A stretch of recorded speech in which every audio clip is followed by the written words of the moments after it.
Good evening again, everyone. We are experiencing a slight delay. The foreign minister is on his way. He will be here within 10 to 15 minutes.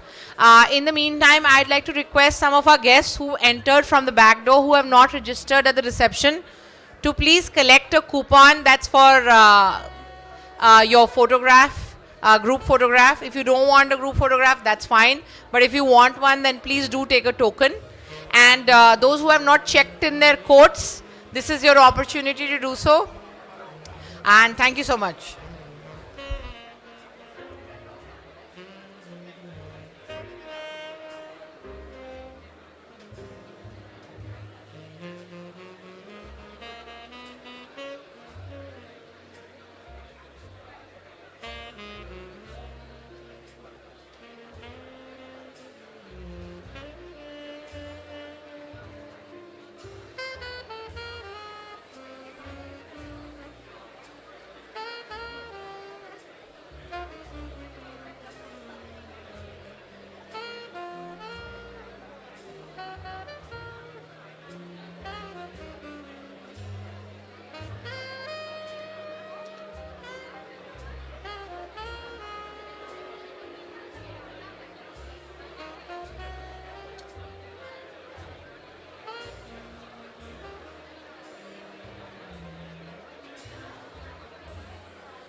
Ladies and gentlemen, please take your seats. Honorable Minister is about to arrive in 5 minutes.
attention, please. Please keep your mobile phones on silent mode, please. Thank you.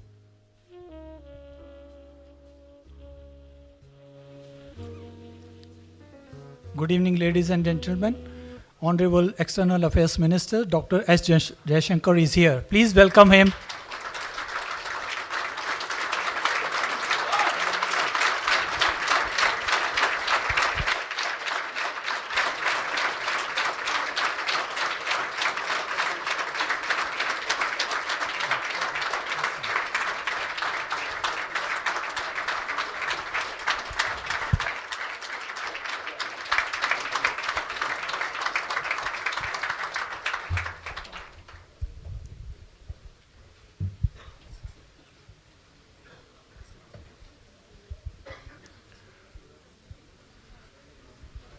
Good evening, a very warm welcome to all of you, and thanks for giving precious time today.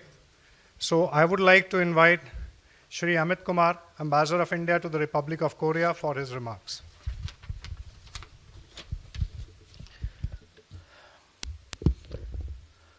Honorable Minister of External Affairs, Dr. S. Jaishankar, members of his delegation, friends from the Indian community in South Korea, thank you for joining us today.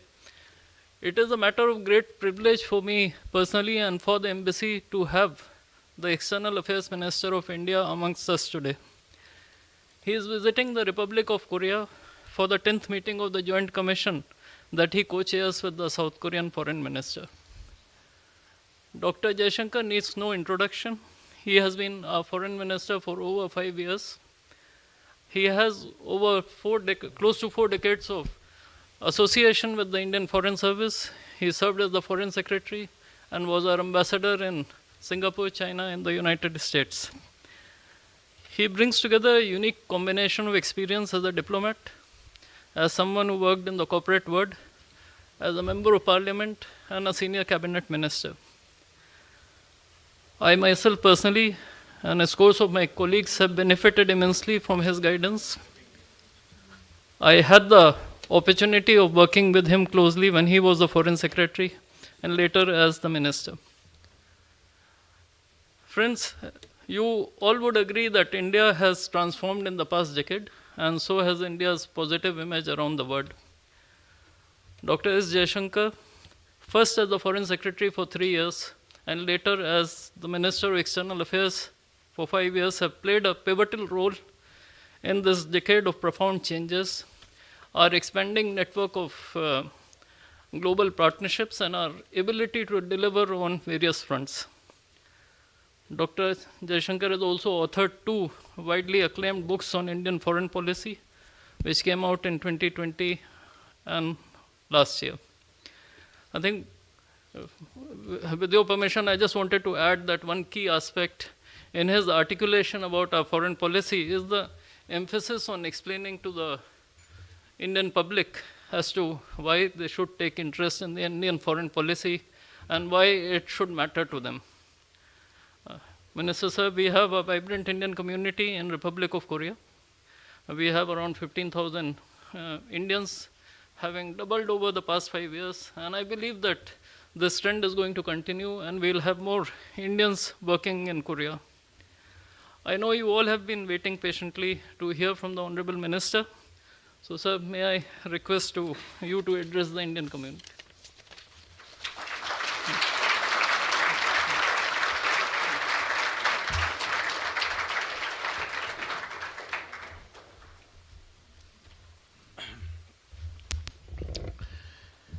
Thank you, Ambassador Amit Kumar, dear friends from the community.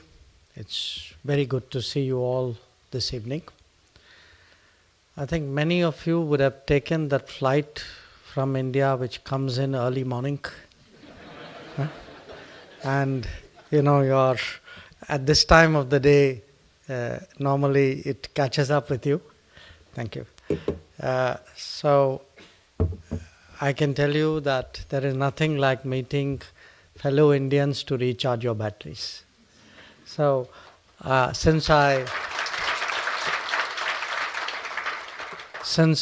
arrived this morning, We've had meetings with the Prime Minister, the National Security Advisor, the Trade and Energy Minister, the heads of think tanks. I just addressed the Diplomatic Academy, and here I am before you. It's, I believe, been about 10 years since the last time a Foreign Minister of India was here. So you might have a complaint which you are too polite to voice. But in my own case, when I was Foreign Secretary, I had an opportunity of coming here with Prime Minister when he had come on his visit. Some of you may remember that visit. I then came also for my own work. And even in the last few years, actually, I've had a great interest in coming here, and I would like to share with you why. But in between, COVID was there. I think there were some changes at this end, but I was very determined that in this tenure, before events happen in the next few weeks, I should keep my promise of coming to Seoul, to Republic of Korea, and I'm really very glad I did so. Korea for us is actually a very important country, and there are different ways in which I can say that. We have a very substantial trade between $25 to $30 billion. We have investments from India. I think some of you would be working for those companies. There are investments from Korea in India, and we see that every day in our lives in India, in terms of vehicles, in terms of white goods, in terms of technologies of various kinds. And we have a good community. Community is a little bigger here than the Korean community is in India. And with Korea, we've always had very warm, very close relations. In always we refer back in history that a princess from Ayodhya came to Korea. But if you look even at something more modern, that in the 1950s, the Indian military was here at a very difficult time, a very testing time for South Korea. That presence is recorded in the War Memorial in Seoul. And in recent years, really, this has been a relationship which has become for us one of the key economic relationships in Asia. Now, my purpose of coming here, other than to meet all of you, was actually to give the message in Korea that it's time today to renew our partnership, to upgrade it, to look at new possibilities, and to make together a difference in the Indo-Pacific and in the world.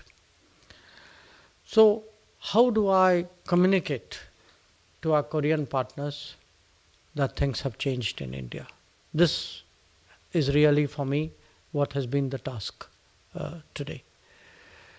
And because once I'm able to convince them, which I think I have been able to do, Ambassador has been witness to it, that how much today, India has changed, the infrastructure has changed, the basic meeting the requirements of people have changed, the education levels, the skills, the talents, and in fact, how much India itself has progressed in parallel in so many areas, that today the partnership between India and Korea can be a very different partnership. A partnership which will be much more useful, much more important, and of a much higher level for both countries. So that's really been in many ways what my meeting is about. And in this, a large part of it is those areas where for some years now, maybe for some decades now, Korea has already made a name, and where now India is also, in its own way, also establishing a presence. So when we speak today about telecommunications or semiconductors or renewables or electric mobility or green technology, there are really today big capabilities being built in India. And those capabilities today actually give us the ability to forge partnerships, as I said, as a guest. And he's a very engaging person. I was the minister who was traveling with him. We had gone to Jaipur. So I was trying to, in the car, in a few sentences, and he asked me, he said, so describe to me, what has happened. Because he kept saying, this is a little different from what I expected. So I said, Mr. President, let me throw 3 or 4 numbers at you. Because we had just landed at the airport. I said, every year for the last 10 years have come up, approximately in the last 10 years.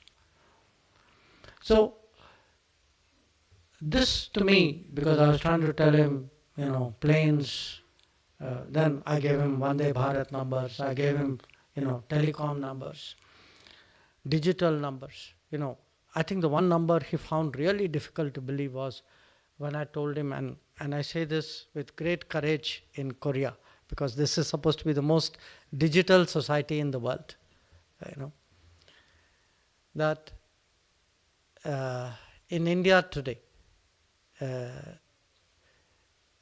if you look at cashless transactions, what is done by QR code, every month we are doing about 10 billion a month. The US does about, I think, 4 billion a year. So I'm giving you that, if anywhere I could find a digital audience, it is here. People will understand. And I used to hear these experiences. I've actually seen it myself. That today, street vendors, if you stop and buy coconut water, bananas, something, people would, if you give them a 500 note, they'll say, sorry, no change. You want to pay exact, you QR code dikhaiye, please. And they have theirs right there on the ready. So these are ways actually of describing, through examples of what has actually changed in the country.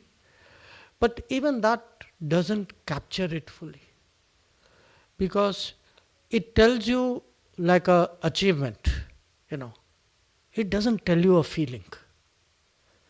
What has actually changed even more than achievement, and the achievements are very big, is actually today the feeling in India, the confidence in India, that sense that, there are a lot of things which we can do, that what were considered, one day we'll work very hard, at the end of the year, end of our lives, we'll get a home, or after, so many years of service, we will buy a car. What were for people a 10-year target, a 20-year target, sometimes a lifetime target, today has become something much more realizable. Something which has, become realizable in 5 years, 3 years, 6 years. And what it does is, it completely changes the mindset of that society. That you can see there was a time when people actually felt that roti, kapda, makan was like a very, that was your bottom line requirement.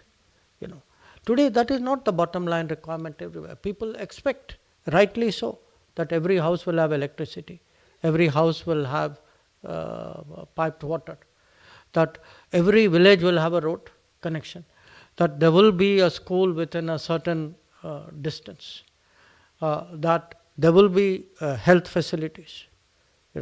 I'm, as many of you may know, I'm a member of parliament from the state of Gujarat.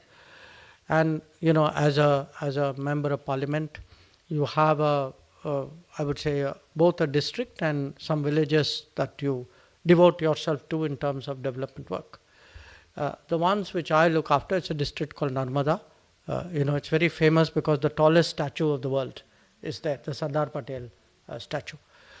But when you travel around the district, a lot of people are tribal people. But when you look at their awareness today, their expectation level, in fact, my first visit to me itself was an indication that I went to the most, Prime Minister told me saying, you look at that village because it was the most remote village of that district. So I went there, I introduced myself and said, I'm the new MP, I'm also the minister, is there anything I can do? And it was very, I was expecting them to show an interest. I wasn't even sure what, I thought, okay, school hoga, it will be electricity, water. Actually, there were a collection of women and they were talking in Gujarati, and you follow Hindi, you can mostly make out. So they actually looked at the Geo tower and asked me that iska aap kuch kar sakte hain, because for them the tower wasn't working well enough for the speed of their downloads. And this is today the kind of awareness and the kind of I would say in a way the progress of India.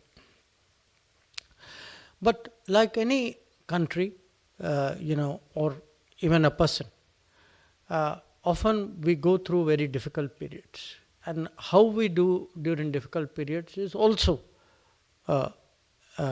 contributive to levels of confidence and courage. And for everybody in the world, I would say maybe in all our lives, maybe the most traumatic thing which happened to us was COVID. That, probably, I don't know whether there's anybody in the room who did not have COVID, or at least would have known somebody who had COVID.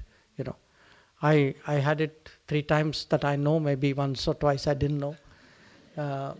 But when I've traveled during COVID because, at that time we had a lot of people in the Gulf, and it was very important for us that they were well looked after. So even during COVID, through some way I found, a method of getting there and talking to the local government to see that they were looked after. And traveling during COVID and after COVID, when I look how we responded and I compare it to how other countries have responded, one way again I can tell you is by a number. I can say, look, everybody took a big hit during COVID. Today we are back to a 7% growth level. There is no other country in the world which has done that. But that's a very clinical way of saying it. You can, in many countries today, you can still see how much the society is still struggling to get past that period, how much it has affected their lives. And part of it is there were places where, vaccination did not work so well, health centers did not work so well. And the really, I would say, to me, the most encouraging thing about what happened during COVID was the way in which society as a whole responded in India. That when COVID first hit us, and there were a group of ministers who were like a COVID, many governments did this. They put a bunch of ministers and, Normally, it's the logical, the health minister, the foreign minister, the aviation minister, the one who makes medicines. These are the home people. We looked at what was our level of preparedness. And then, and it was really, I would say, almost frightening. But then we saw really what the country could do. That a country about which the entire world was worrying, saying, how will these people get past COVID? It took us a matter of months where we were able actually to deal with our own issues, set up COVID centers, create the masks, the PPE, the ventilators, the other medicines before we even came to vaccines. And by the end of the year, we were actually exporting a lot of that. And when the vaccines came, we were one of the first of the mark. And in fact, it was one case where we actually, normally we were among the last countries or the later countries to which vaccines came. This time, actually, we were doing both a made in India vaccine and an invent in India vaccine. And we were producing it on scale in a way in which, frankly, the rest of the world, because some of the big international programs of vaccine were actually relying on us for the supplies. So the manner in which we came through COVID, the big test, and we used this period because what Prime Minister was very clear was this will be both a period where we will willpower to do those reforms. And it's the collection of these things which is making India. That when you make it easier to do business, when you make it, deregulate, debureaucratize the society, that you don't need that many permissions in that many copies for everyday tasks. When you are able to actually create a very different infrastructure. When frankly you are able, the same government. Look, this is 40 something years for me in the government. The government hasn't changed. The way in which the government is working has changed. It's the same people. Many are colleagues, because I come from a stream where we worked in the same ministry, in the same service for many years. So as a minister, I'm looking at the same colleagues with whom I worked 10 years ago, 20 years ago, 30 years ago. And I look at their performance today. And I can see the difference, which motivation, challenges, a sense, the moment you feel that it's like you're doing well at something, you're doing well in class, you're doing well in sports, you're doing well in job, then immediately you are actually self-motivated to do that. So today it is that mindset which is propelling the country and taking it forward. Now I spoke about digital.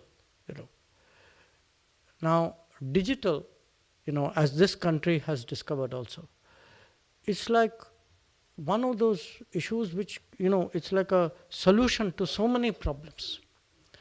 That if part of the reason for the transformation of India is actually how many things are today riding on digital.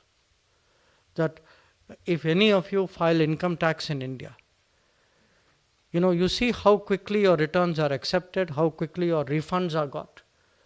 Or if you have to pay more, how quickly you are told you have to pay more. No, it happens because, again, it is digital. And we are able to take programs which used to be done in tens of thousands or hundreds of thousands, today has become hundreds of millions.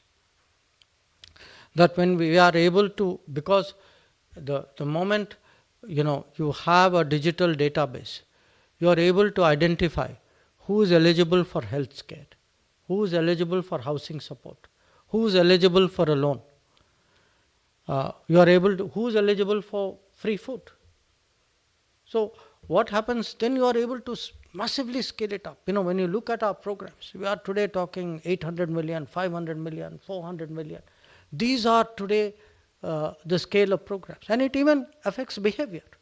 You know, we have, we give today unsecured loans. Now, I think if any of you had ever tried to get a loan, say 10 years ago, you know how challenging it is from a bank. But today, the number of loans which are given to people really run in the hundreds of millions. And they're given for self-employed people, for people who work from homes, for street vendors. And the interesting thing is, because it is digital, they also, their behavior adjusts to it. That if you look at the repayment, we have a scheme called Swanidhi. Swanidhi is, this was done during COVID, because, one of the people who are very badly hit at that time, they were this informal economy.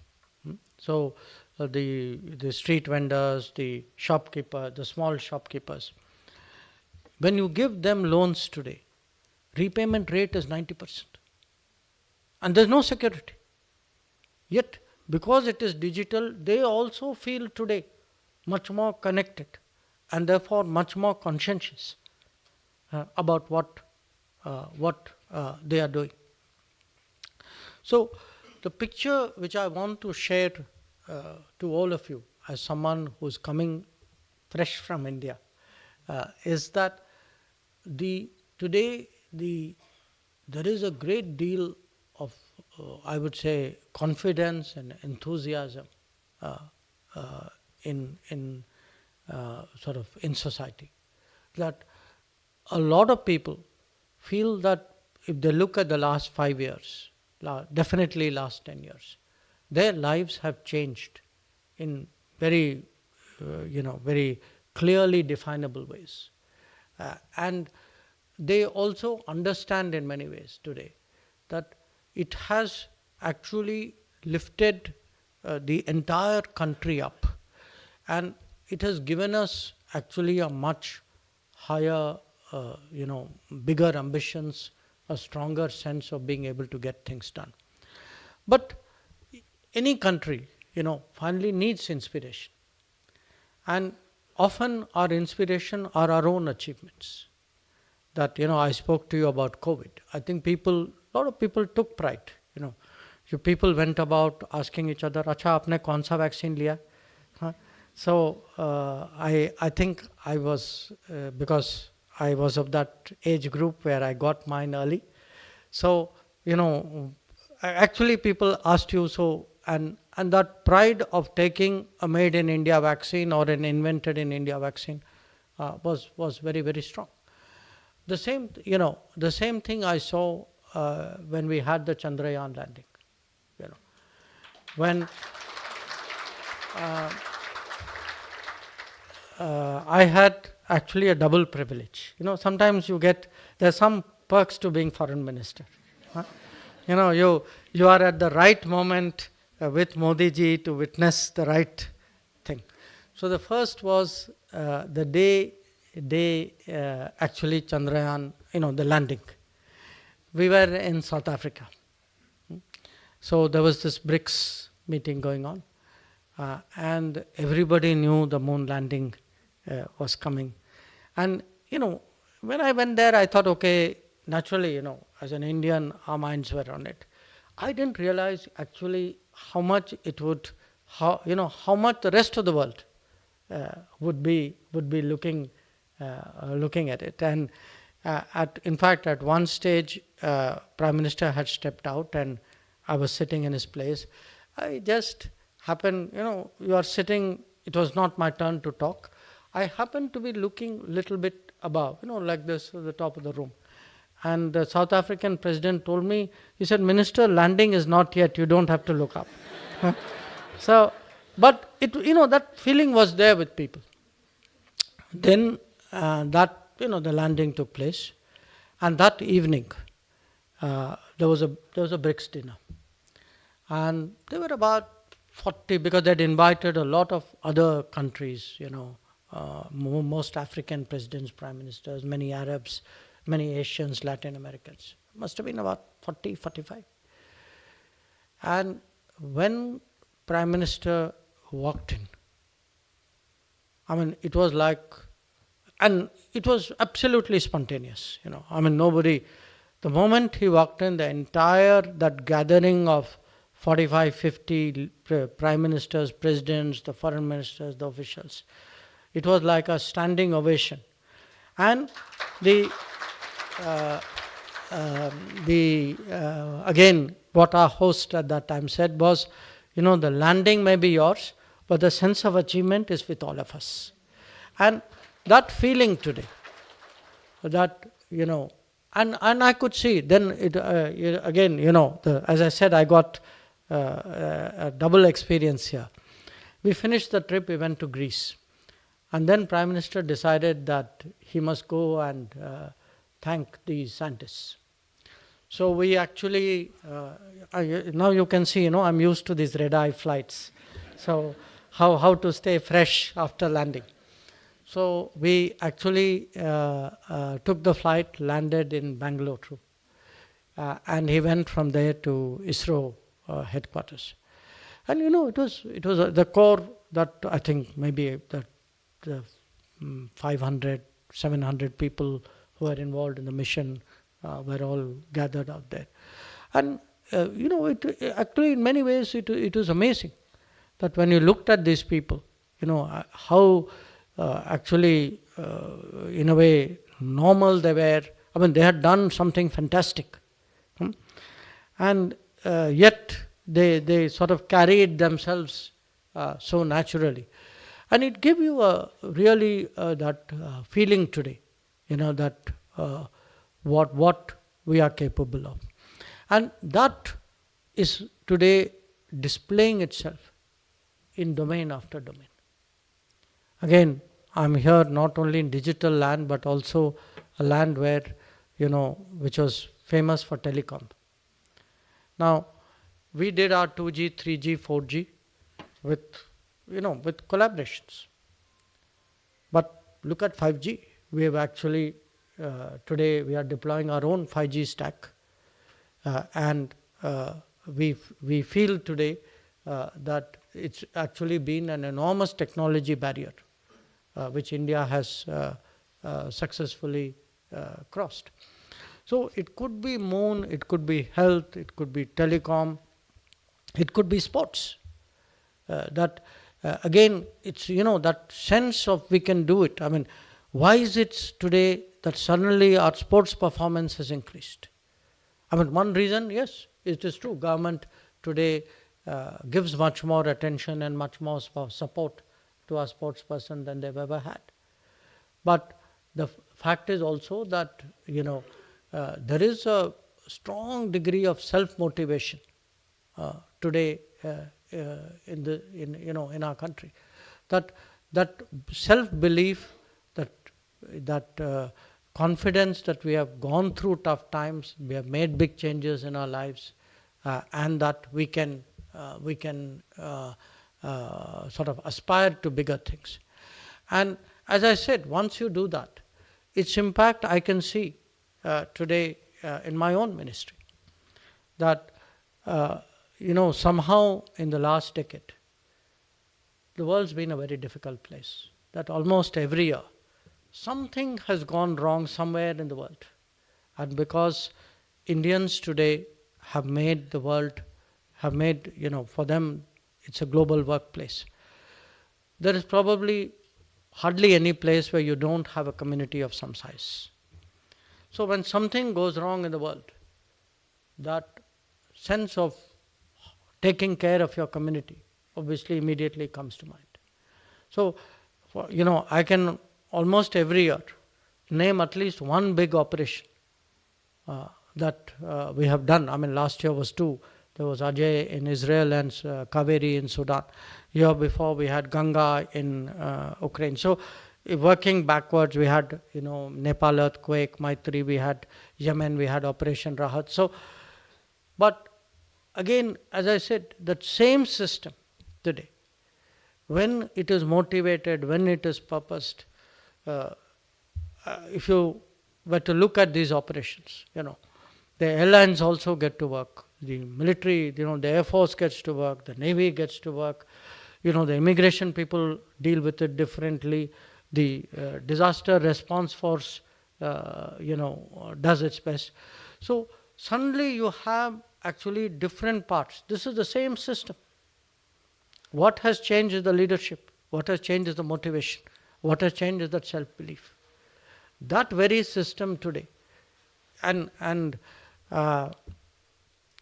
you can see today an Indian leaving the shores of India does it with does so with a confidence which they didn't have before, and they have that confidence that whatever happens out there, there is a government which will look after me.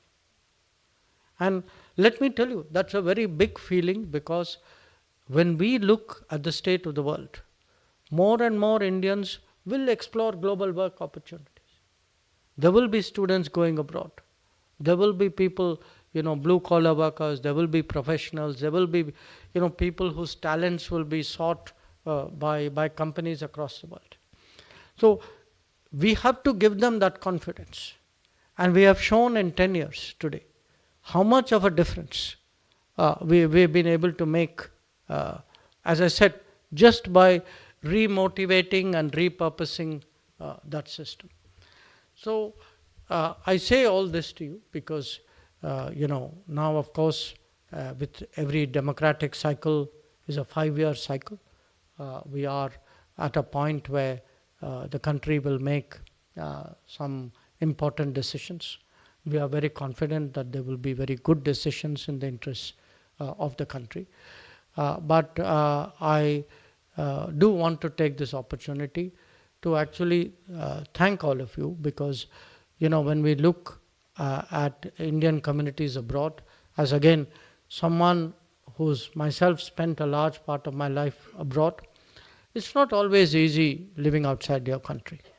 There are times it's maybe a little bit easier today, but still, there may be pluses to it.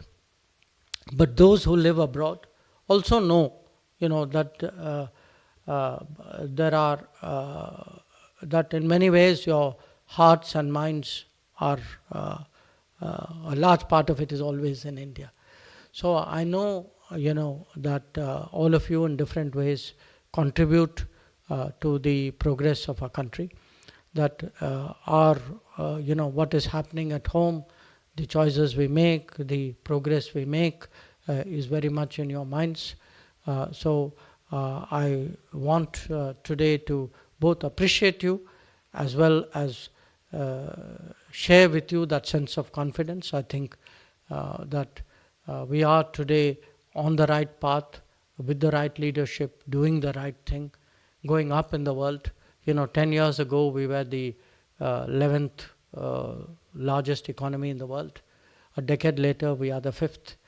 I find it embarrassing to tell others that we are going to overtake them and will be third soon. But hopefully, when it happens, they will discover it and congratulate us. So once again, really, thank you all for taking time out. And I know, often in spending time with the Indian community, many of you have questions, have concerns.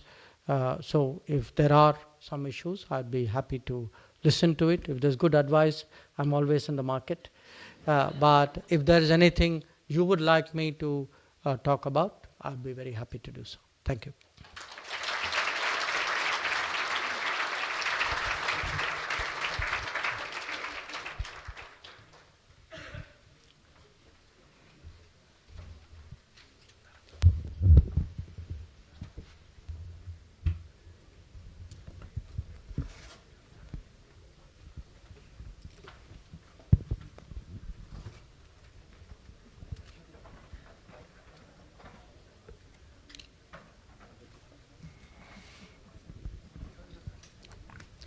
Thank you, sir. Now, with your permission, I would like to initiate the Q&A sessions. So, The hands are already raised. So only suggestion, we'll reach out to you. One line about yourself and please keep the question brief. So, from the last. Be decisive. Quickly.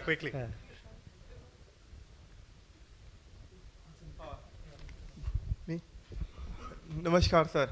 पहले sir मेरा नाम हसान है और बहुत बहुत शुक्रिया sir आपका और आदरणीय प्रधानमंत्री जी का, आपकी विदेश नीतियों और कटस्थ प्रयासों के द्वारा आज विदेशी मंच पर भारत की प्रतिष्ठा बढ़ती जा रही है। उसके लिए बहुत बहुत धन्यवाद सर आपका। सर मेरा एक छोटा सा सवाल है सर कि how do you envision the future possibilities for Bharat Korea relations? Thank you. We'll take a couple of more questions. Prashant. Honorable Minister, Ambassador Sir, all my friends from the community, my name is Beena Nair. I work for the UN Green Climate Fund, and it's really a pleasure to be here in presence of you, sir. My question is, as someone with such a distinguished diplomatic career who transitioned into politics, what inspired that shift, and how do you believe that your diplomatic experience shaped your thoughts or your approach to politics and governance? Thank you.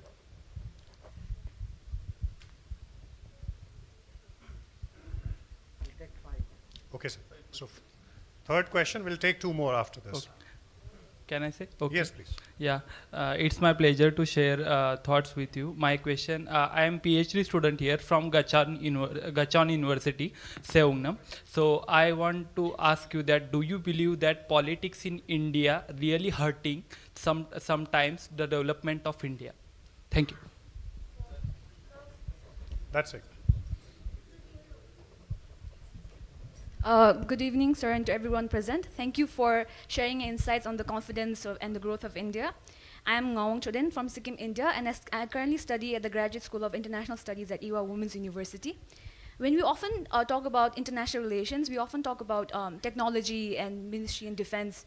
But as a student myself, with the influx of Korean students in India and Indian students in Korea, I was curious to know about your outlook on deepening the partnership between those two countries in terms of human capital and its implications between the two countries. Last question from that side.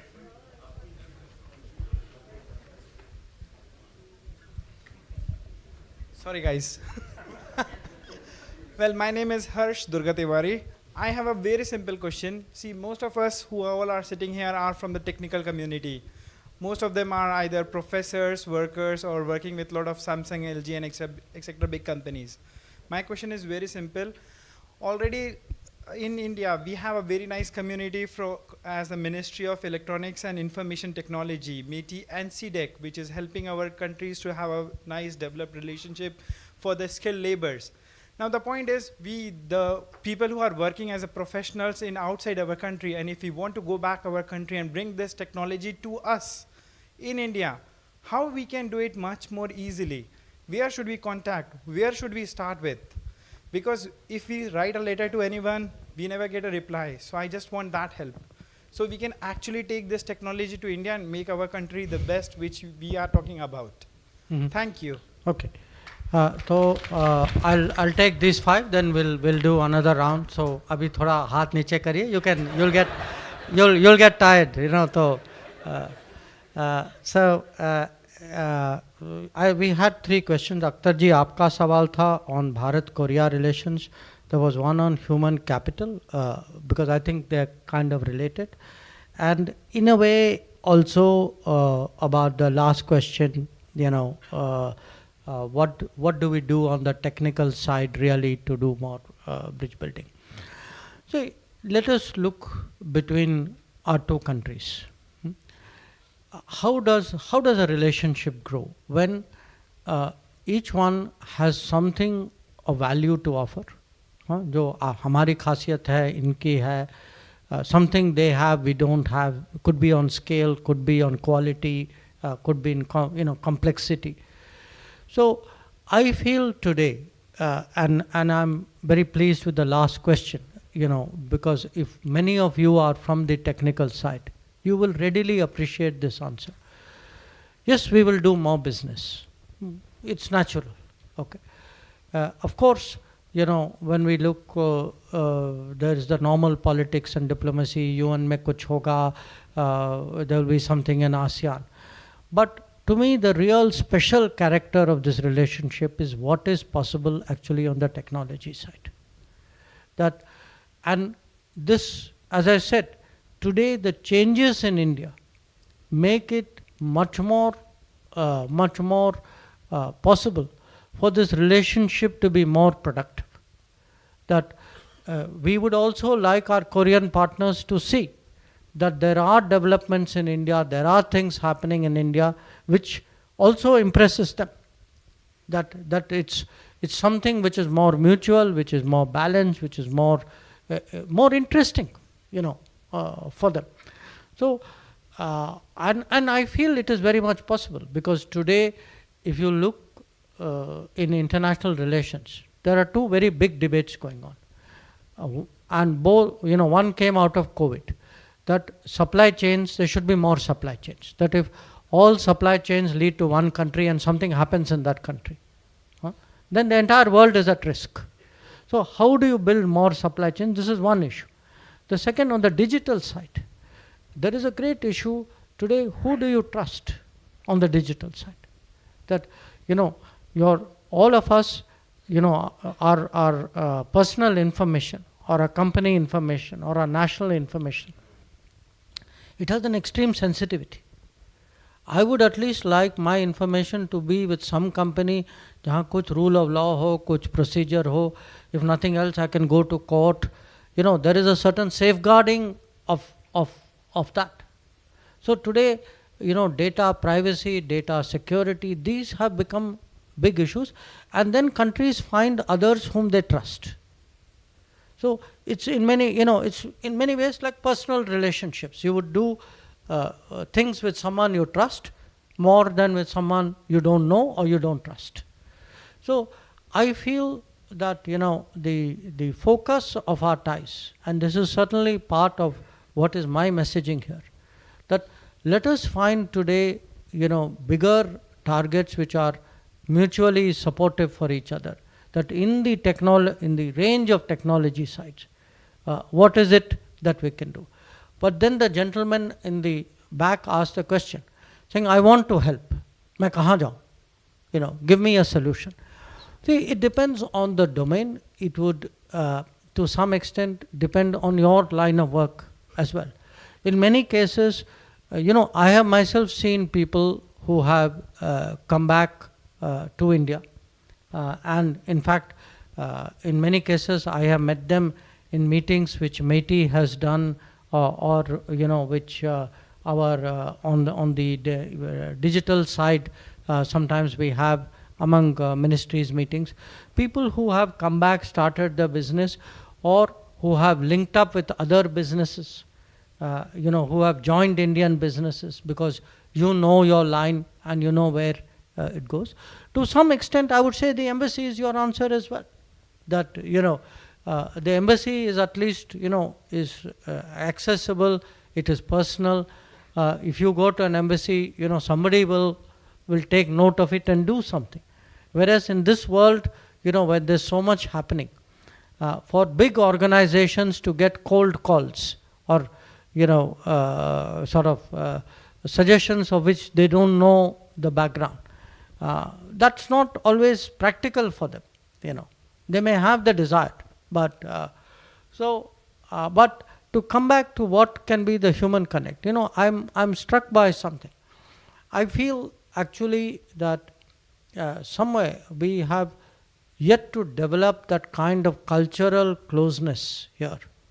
And in fact, today at one of the meetings, I told someone that I hear much more K-pop outside India than I do inside India. Okay, I like my own music, don't get me wrong. But if often when I go to other countries, I've not seen that same exposure to penetration, or you can say, of K-pop, or another even of serials. We have serials, but not perhaps with the same degree of popularity, I would say. It could be the other way around as well. I see many things Indian. There are countries where I see, I don't know how prevalent Indian food is here among local people. But there are many countries where I see it is very, very popular. It has almost become internalized for them. So working on this, and the best way of working on it is actually at a popular level. It is not something governments can do. The more communities grow, you make friends. So how do you familiarize people, Koreans with India and Indians with Korea? I think that is a big service that you can do. If you all live here and you have, you find good things in Korea, I think you should be sharing it with your friends and family in India, and they will get some part of it will stick, in their minds. And the same, if you one thing which Prime Minister always tells people, please take your, in this case Korean friends, encourage them to do tourism in India.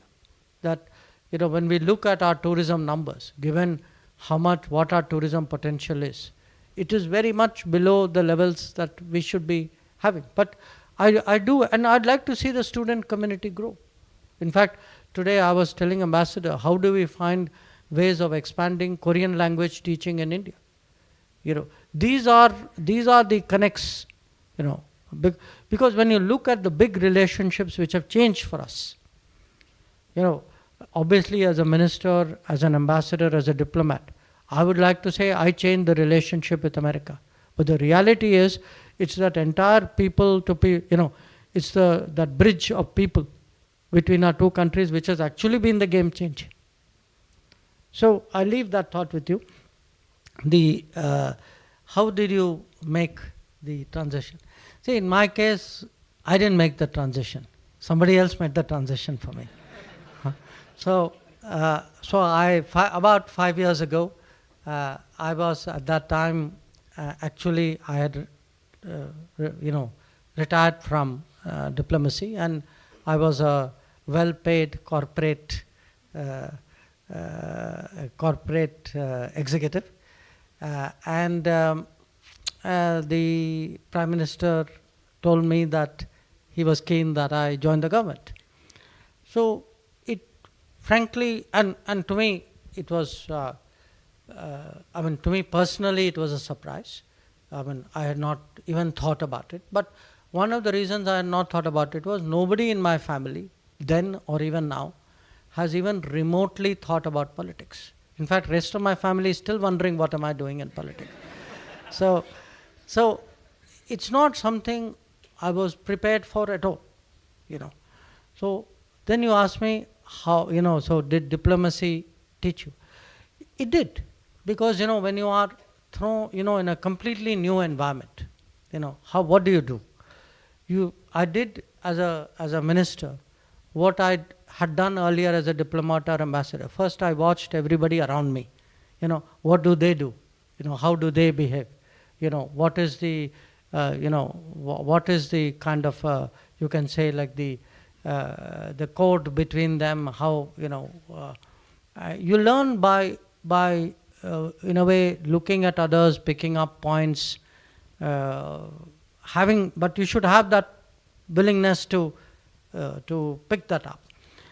It took, to be honest, it took a little effort, because even if you are even if you are an ambassador, it's very different, from say being with all of you, and then going out in India, dealing with with, I would say, the public, often sometimes in very demanding circumstances, people of different backgrounds, different numbers, different situations.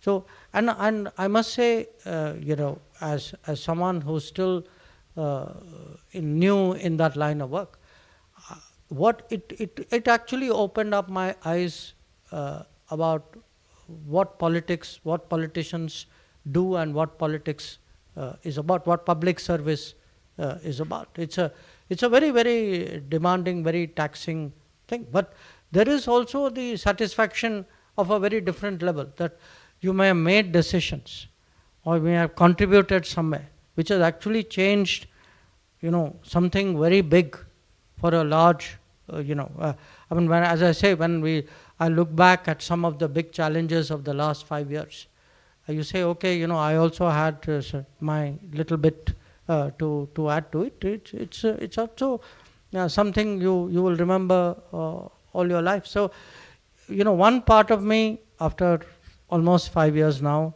has internalized it. One part of me is still sort of reflecting on it. But the last question, because it flows from this, this idea that does politics hurt development? It depends what kind of politics. Because that same political motivation, exhortation, it can also be, in a way, a force of change. That if you ask, there is. I give you an example. You remember, I think this is about, it would have been 7-8 years ago, 1 August 15th, I think it was 2015 if my memory is right. Prime Minister Modi from Red Fort on August 15th asked people who could afford to pay for the gas cylinder to give up the subsidized gas cylinder. Okay. Remember, you are actually telling people to make, in a way, some kind of economic sacrifice. The sacrifice may not be big, but now it's actually, you could say, they did it because there is a kind of respect for a political level call.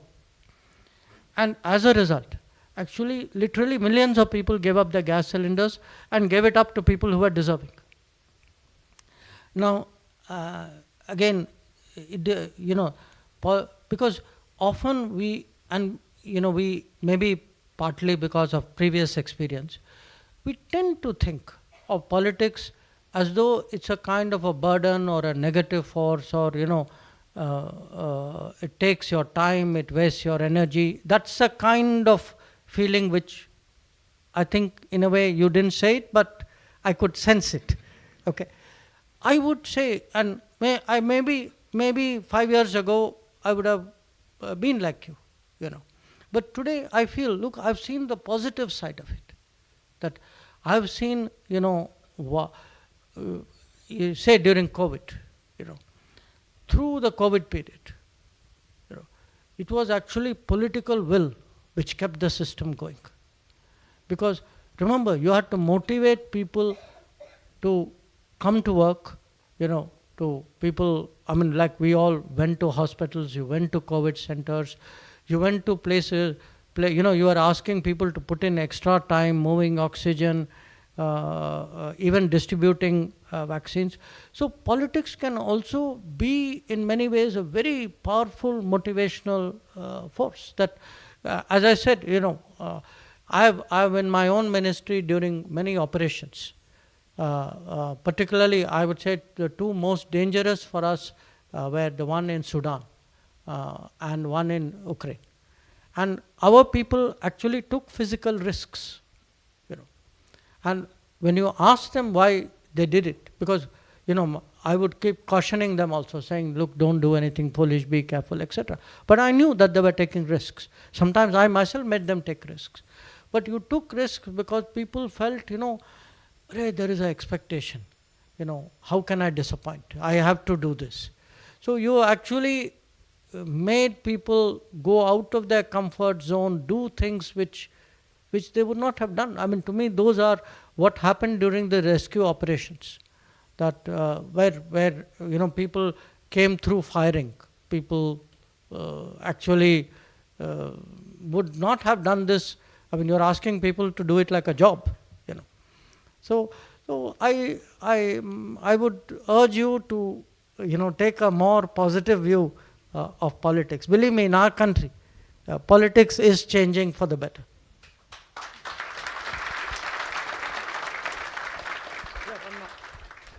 एक round only. So we'll have. I think that side had a complaint. Okay, sir. Prashant, that side, that side.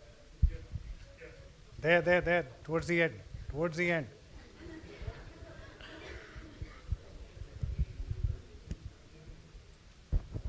Hello, Dr. Shankar. So it's a pleasure to meet you in person. I'm Niladri. I am a PhD student in Seoul National University here. So we develop carbon neutral technologies for America and like European countries.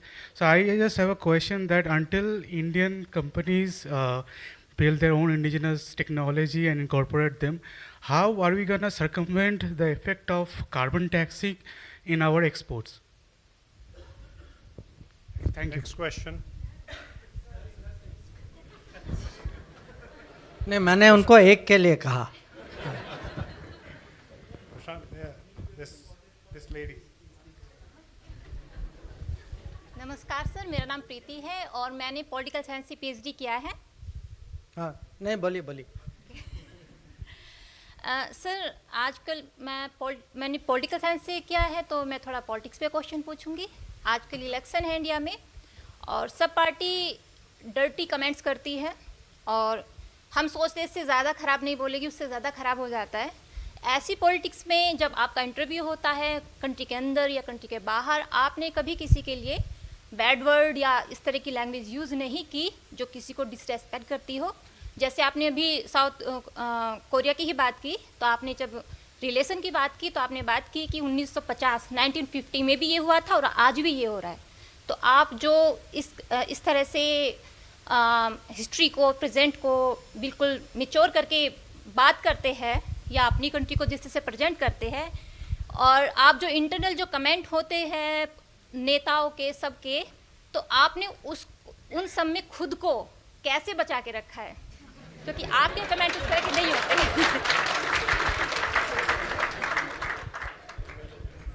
So one question from that side.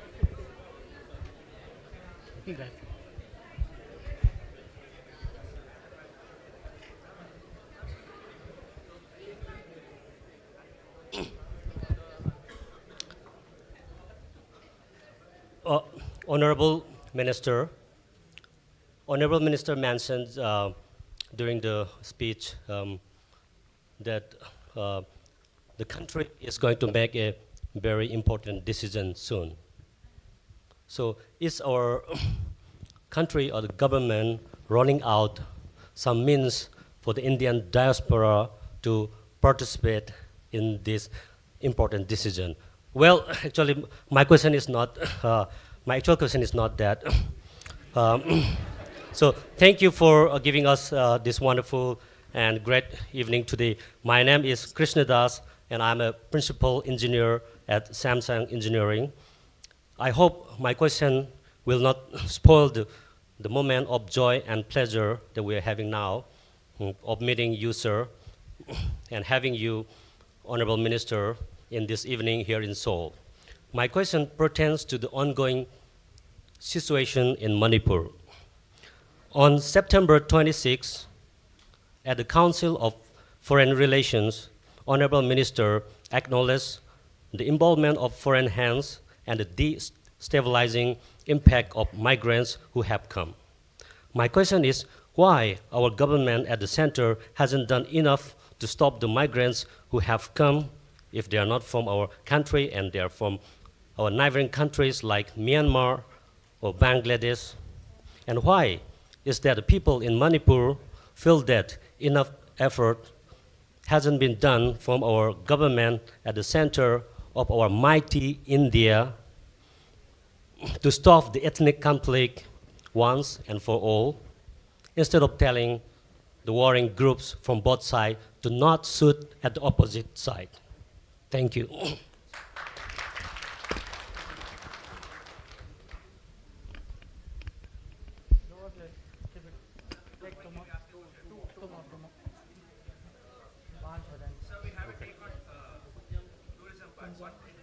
Kunjan. Prashant, can you give the... Thank you. Good evening, sir, Your Excellency.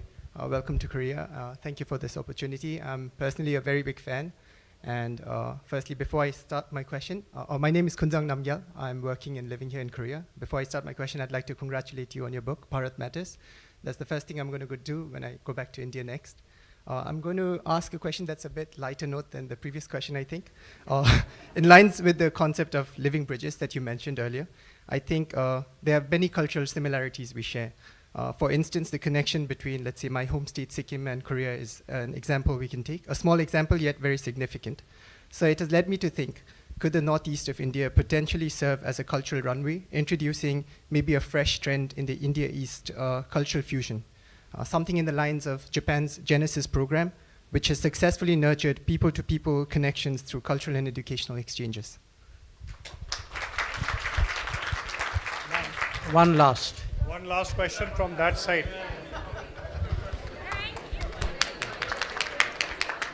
Thank you, sir. My name is Dr. Virendra Rai. I'm principal scientist at Samsung Electronics, serving more than 12 years in Korea. So my question is, here there is no Indian school here. School means from elementary school to 12th grade. Okay? So since many years I am asking this question. I think this is the best platform to ask this question. We are 12 now, 15,000 Indian here. And international schools are really very expensive. Even postdoc scientists, professor, they cannot afford. It's very expensive. Comparatively in Japan, I was in Japan, there is 2 international Indian schools. I know. Yeah. So, and the school is, their tuition fees is much cheaper than other international schools. So my suggestion and request is, if we open a new Indian school here, more Indian person will come. They serve here, they can stay here, and they can communicate culturally with these Korean people. Sure. And we can serve our country. That's all. Okay. Thank you, sir. Thank you so much.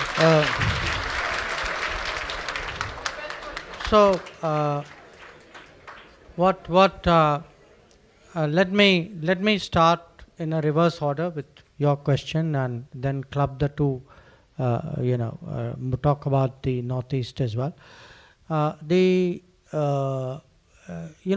can see the problem, and wherever community has reached a certain number, I can see the need actually for schools. And we have today Indian, there are a number of Indian schools which have got a track record of creating, campuses outside. What will help there? I know many of them. I certainly, the 2 schools in Japan actually they started first in Singapore when I was there at that time. So I'd be happy to speak to them, but there are other chains as well, and some of them are very well-known, schools. And what I will do is I will connect them up to Ambassador. But I would also have a suggestion to the community. For anybody coming to establish a school, it's not easy, So to the extent that, a set of people from the community can help them, walk them through, give them a sense where to go, help them with, the actual facilities.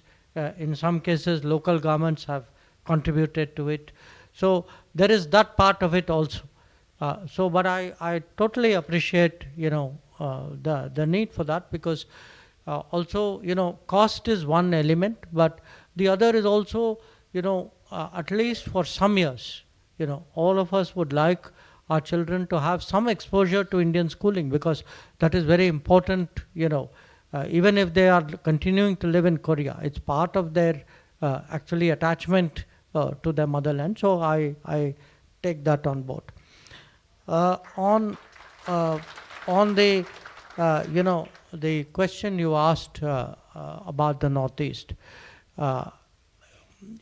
look, my own sense is the potential of the Northeast is now beginning to unfold.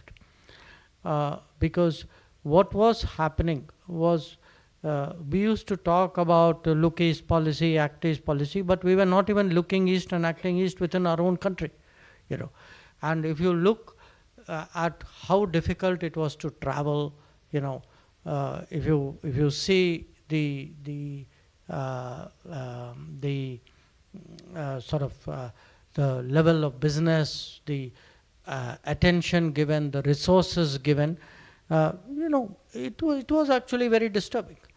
And that actually has been one of the changes of the last 10 years. And which is why actually what our colleague mentioned about Manipur is so disturbing, which is, having taken, put in this much effort, having seen how much really the states of Northeast India have changed in the last decade. I think there is obviously everybody today, is distressed is a very mild word at what is happening in Manipur.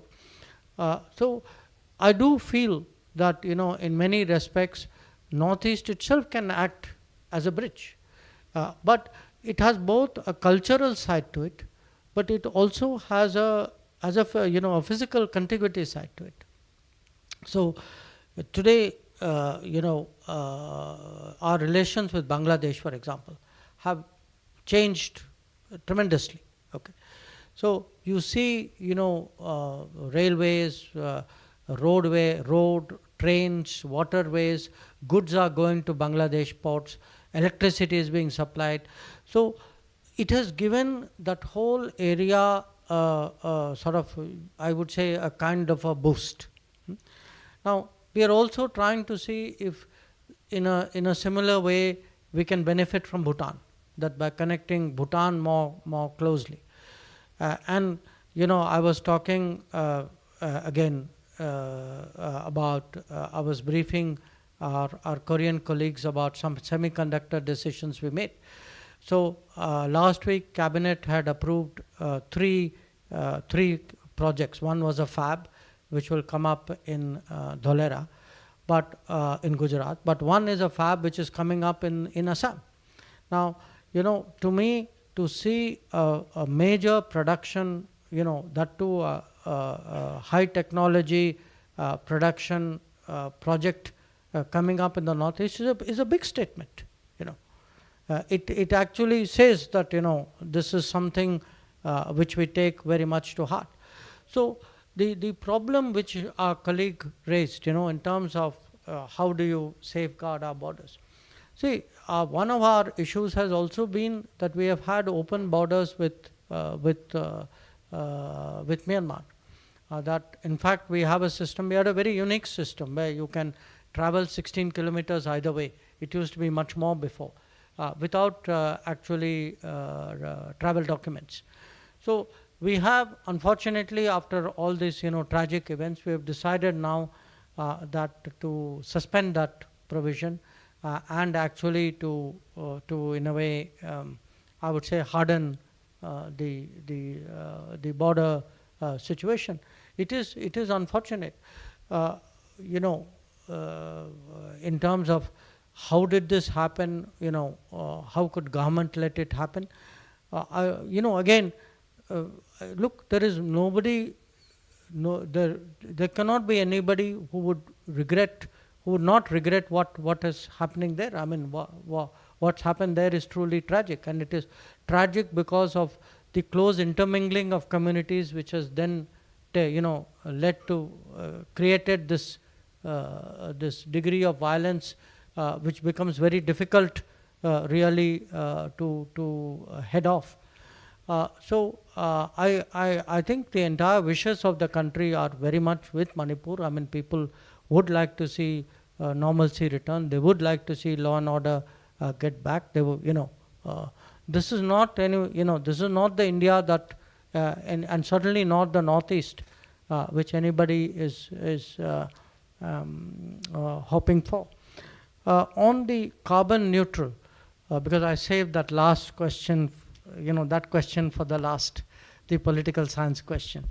The carbon neutral, this carbon tax, we think it's very unfair, that this is a way actually of putting a barrier on trade, by using a certain criteria.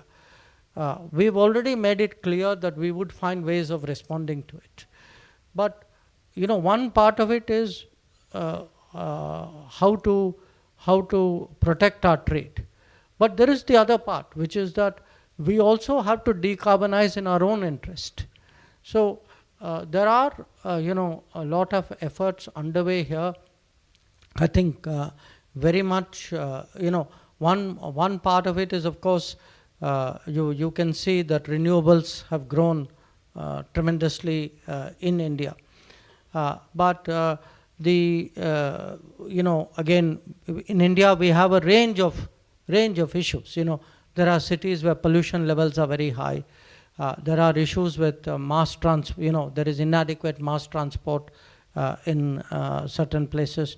So it's something which is I would say, because we have a commitment, like everybody else, for a net zero. Ours is in 2070.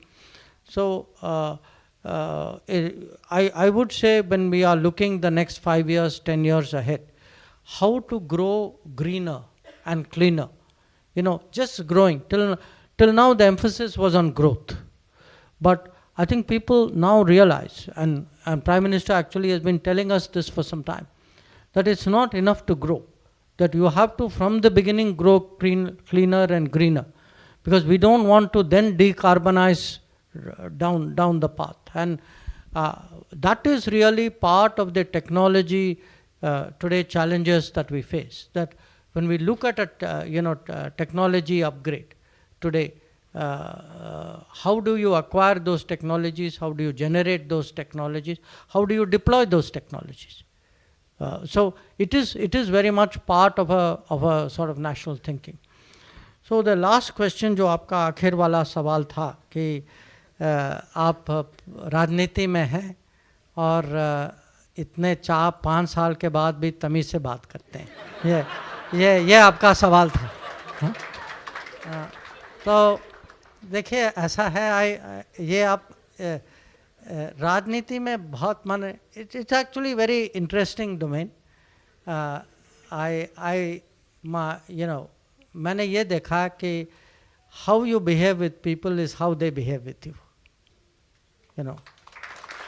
And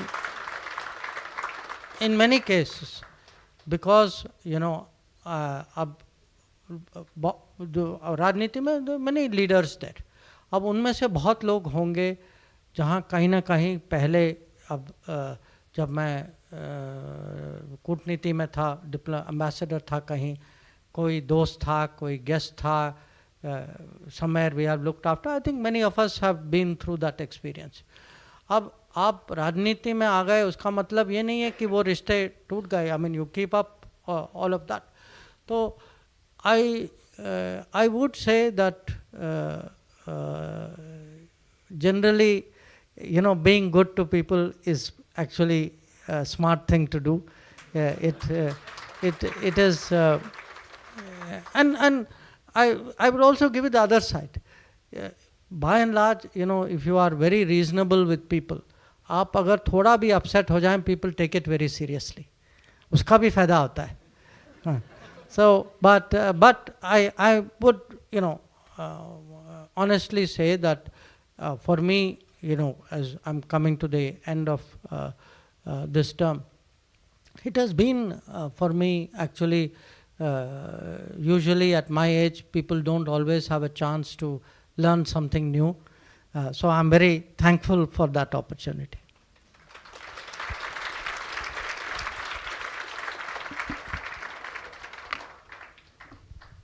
Thank you, sir.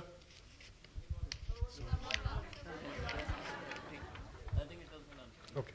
Thank you, sir.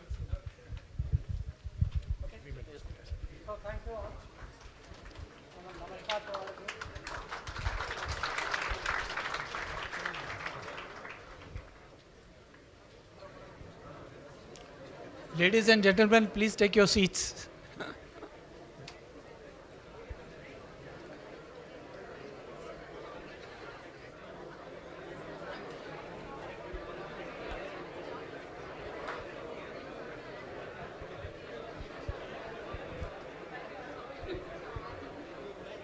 Good evening, ladies and gentlemen. Since Honorable Minister has some urgent engagements outside, so he has to move away quickly. So we are cancelling the photo ops and you can enjoy your tea and coffee outside. Thank you once again for your patience. Thank you.